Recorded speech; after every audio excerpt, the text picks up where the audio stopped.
Eto nakalipas na Marso, ikaw po ba ay laging walang pera? Ako po may tuturo sa inyo ngayong buwan ng April. At gawin nyo po ito ngayon darating na April 4, unang Biyernes mga bossing. Kasi sa mga unang Biyernes na yan, sabi nga po na Martes at Biyernes, sa mga gatong mga pamamaraan, pati yung mga gumagamit ng black magic, yan po mga bossing ko ay very powerful sa mga araw na yan. Lalo na yung mga unang araw at saka pagtatapos ng araw, ganon mga bossing.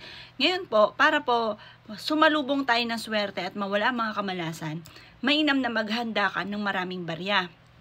Tapos, maganda rin ng mga 20, mga 100, 50, 1,000, ganon mga bossing. Yung palaki ng palaki ang pera po ninyo. Ngayon, ito po ay gagawin nyo alas 7 ng umaga. Ito ay ilalagay po ninyo sa inyo pong higaan.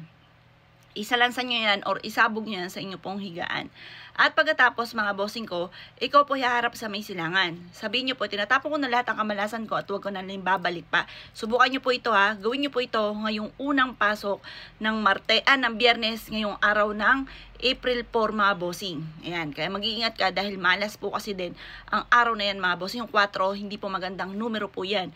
Nihalin tulad yan sa mga yumao at malas po yan. Yan po ay butas. Di ba yung 4 butas po yan mga boss? Yan po kahit anong gawin daw kayo ay sa walat wala. Kaya kailangan natin na gumawa ng pampaswerte.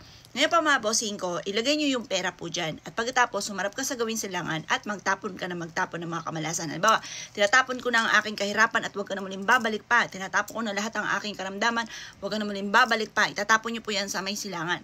Pagkatapos nyo po mag-wish, sabihin nyo po, magkakaroon ako ng maraming pera. Ngayong buwan na ito ng April, hindi ako maubusan ng pera at maraming pera ang darating sa akin. Ganon ang pag-wish na walang gamit na sana, direct to the point.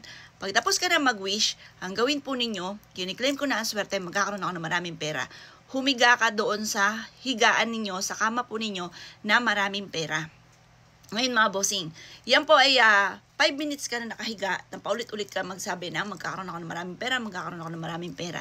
Maraming pera ang darating sa akin ngayong buwan na ito ng Marso. Ganun po mga bossing. Tapos kung halimbawa hindi naman mawawala yung pera sa inyo pong higaan mga bossing ko, yan po ay ilagay nyo hanggang sa ikaw ay matutulog na. Pag matutulog ka, likumin nyo na po siya. Basta maghapon na nandiyan po yan. Dahil nga po ngayon ay 4. Ngayon darating na ito ay April 4. 4-4, pompiang 4 mga bossing. Malas po yan mga bossing. Dahil yan nga po ay butas. Kaya mas mainam mga bossing ko, meron po kayo na pantaboy ng malas at panghatak na swerte. Kung lagi kang walang pera, nung nakalipas sa January, February, March, ngayong April, huwag nyo nang hayaan. Bukod sa inyo pagiging masipag at matyaga, kasi hindi mo pagkit ikaw ay masipag, matyaga, yayaman ka na, di ba? Minsan nga po magtataka ka, bakit ganun, asipag-sipag ko, kakaunti na itulog ko, lahat na nirakit ko, pero lagi pa rin walang pera. Yan, subukan nyo pong gawin, bukod sa pagiging masipag at matyaga, yung akin tinuturo sa inyo, at kayo mismo ay ma-amaze, dahil magsusunod-sunod ang blessing na darating po sa inyo.